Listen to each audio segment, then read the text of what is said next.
Moorlands Radio Sport, in association with Leek Building Society.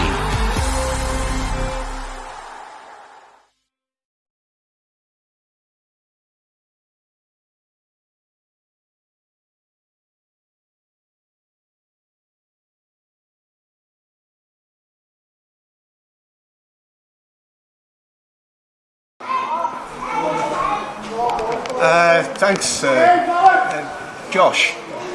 We had another unique performance by referees. I don't think that was an 8 card in one leg game. No, probably not.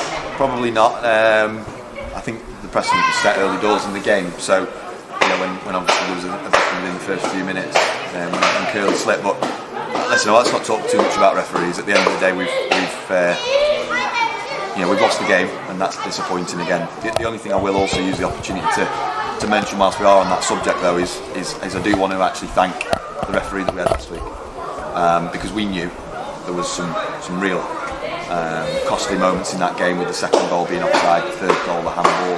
Obviously Dino was given a penalty against which we discussed, and so he actually sent an apology to us on Sunday, and I think it's a real big thing to do, because you know what, when we do have issues like that, they always say, we'll watch it back, but 99% are never, ever going to reach out.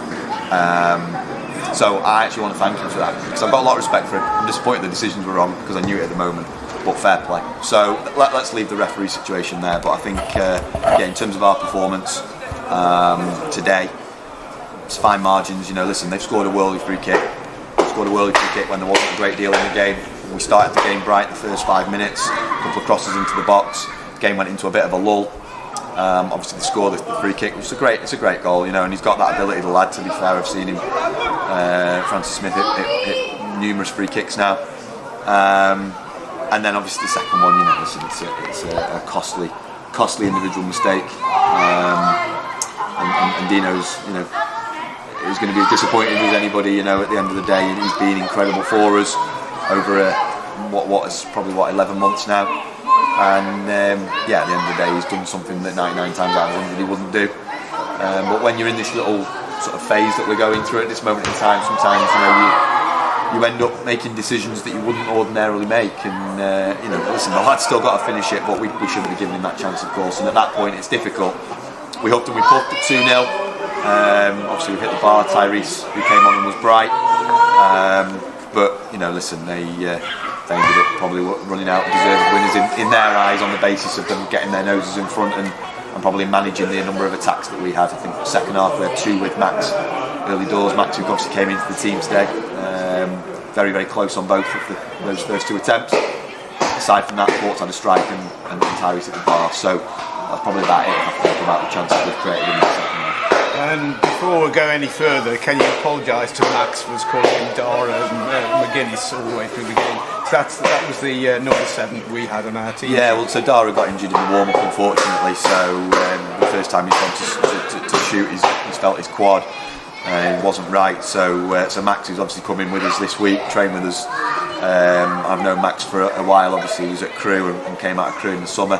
Had loans last year at Linnets and then FC United, so he's accustomed with this level. And I thought he buzzed about. He's definitely got a goal threat, and I think he'll be a decent addition to us for sure.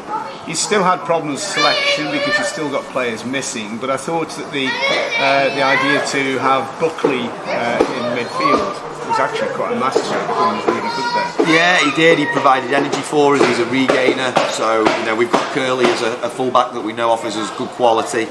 And it's been unfortunate not to play. Certainly last week after his performance against Kidderminster, with us obviously missing Billy still at the moment, I felt like the energy in that midfield, particularly on a day like today, coming here, was something that is really important. Bucko gives us that. I was pleased with his effort. The only reason I brought him out really was because he was on a yellow card, and I felt like it was a sensible decision to make at that stage.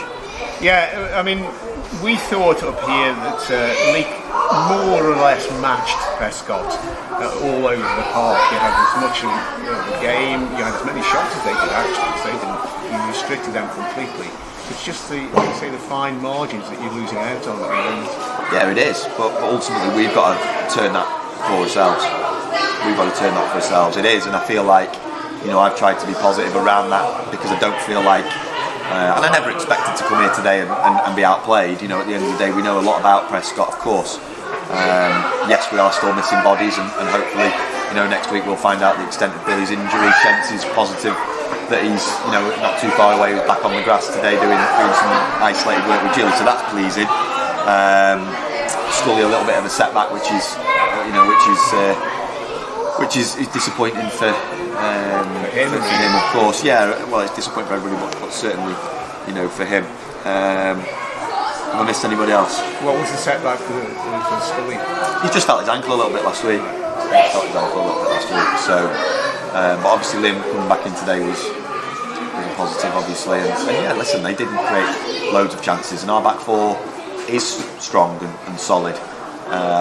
But yeah, we are falling on the wrong side. We've got to turn that in our favour. So you got Lancaster away on Tuesday, longish trip from midweek. It is. And against Sal, which is an established side as well at this level. So how are you going to, I know you're going to approach as you approach every other game, but are you going to be able to sort of throw your cards around again and shuffle them? Well, we'll see tomorrow, obviously, how the group are and whether there are any issues that we need to be mindful of going into the game from a fitness point of view. But listen, in terms of what we're going to expect from the game, Lancaster, like a lot of sides in this league, are just relentless. They are very direct. They've got long throws coming in left, right and centre. They're an experienced team, as you say, with some quality at the top end of the pitch. So, by the way, I'm not being disrespectful in any way, shape or form. They do what they do and they do it very well. They've only lost once all season in the league, albeit we only have got 3 wins. So we've won 2 from 10, they've won 3 from 10. Obviously they've had a lot of games that finished all square. So, but it's going to be an incredibly difficult game. But I've just said that to the players. Between October and March, the Northern Premier League, a lot of the games are going to look pretty similar, and we're going to be saying similar things. You have to stand up to be counted. You have to compete, fight, scrap for absolutely everything, and then you also have to have that little presence of mind to be able to show that bit of quality when the opportunity presents itself. To ultimately, like I say, make sure that you end up nudging ahead in games and then fall on the right side. Can I ask you one question? And that is, we saw the incident which led to the red card. I was going to ask that. I know, and he was incandescent because of the crowd reaction. Because the crowd reaction was that your player had somehow got the red card. And how did you? Because it was right in front of your bench, and obviously we're way away from you. What was your take on it? Yeah, well, to be honest, not a great view, as daft as that sounds, because it was right in front of us. My biggest concern was my player. Ultimately Max was down on the ground, and I genuinely felt like he'd gone into immediate shock. And that was why I've entered the pitch, because ultimately, regardless of what the referee's saying to me in that moment, I don't really care. Like, let's use some common sense and understand that we've got a kid on the ground screaming for help, literally screaming for help. And because he's obviously taken the impact of a really, really heavy tackle, he's got the wound to prove it. Now, at the time, as I say, I wasn't like jumping up and down going, "That's a red card, it's a disgusting tackle." I think 2 players have gone in, in for a loose ball. But as we know in the modern game, follow through is a real key aspect of any challenge. And obviously, the fact that Max has got a real war wound on the bottom of his shin bone down there is evidence that obviously he took a really, really heavy blow. Yeah, that was going to be my question, because it looked like one of those horrible block tackles which happened, 2 people going in. But you've now explained what I was going to ask, which is, it was a foul. It was worthy of a yellow card, and then it was a follow through, a bad wound on the leg. So that's me saying, yeah.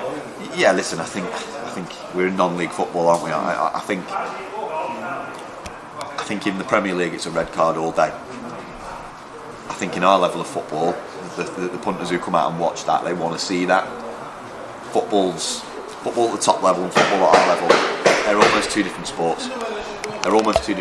So I can understand from their point of view why there was probably an uproar. But in the cold light day, the fact is the referee has had to make an assessment and a decision on the basis that the impact of the tackle or follow through is endangering a player, and ultimately that means it's a red card, doesn't it? So.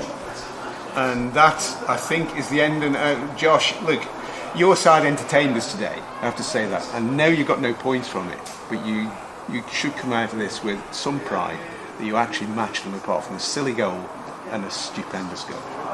Yeah, well that's it, Dave. And again, it's it's no consolation when you come away with no points. But again, we'll keep going. We've got to remain positive because that's the only thing that we can do. At the end of the day, if we're going to put points on the board, it's going to be making sure that we get the best out of the quality that we have got in the dressing room. And if they start feeling sorry for themselves and their body language drops and their demeanour changes, then ultimately they're not going to be able to showcase that. So we've got to remain positive, and the nice thing is we've got another game in 3 days. Josh, thanks very much. Thank you. And with that, James, that